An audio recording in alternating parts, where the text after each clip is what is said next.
ओम श्री परमात्मने नमः। जय श्री कृष्ण। श्रीमद् भगवद गीता में अध्याय 4 श्लोक 15 से 21। एवं ज्ञात्वा कृतं कर्म पूर्वैरपि मुमुक्षिभिः कुरु कर्मैव तस्मात् त्वं पूर्वैः पूर्वतरं कृतं किं कर्म कर्मेति कवयोऽप्यत्र मोहिताः तत्ते कर्म प्रवक्ष्यामि यज्ञात्वा मोक्ष्यसे शुभात् कर्मणो ह्यपि बोद्धव्यं च विकर्मणः अकर्मणश्च बोद्धव्यं गहना कर्मणो गतिः कर्मण्यकर्म यः पश्येत् अकर्मणि च कर्म यः स बुद्धिमान् मनुष्येषु स युक्तः कृत्स्नकर्मकृत् यस्य सर्वे समारम्भाः कामसङ्कल्पवर्जिताः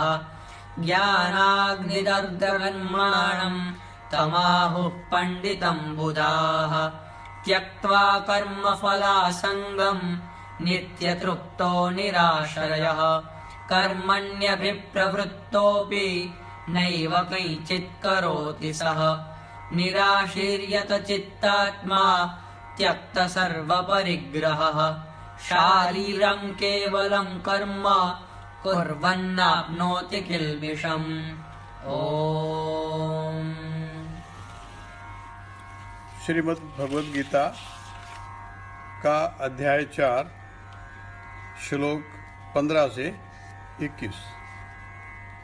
पूर्व काल में मुमुक्षाओं ने भी इस प्रकार जानकर ही कर्म किए हैं, इसलिए तू भी पूर्वजों द्वारा सदा किए गए जाने वाले कर्मों को ही कर।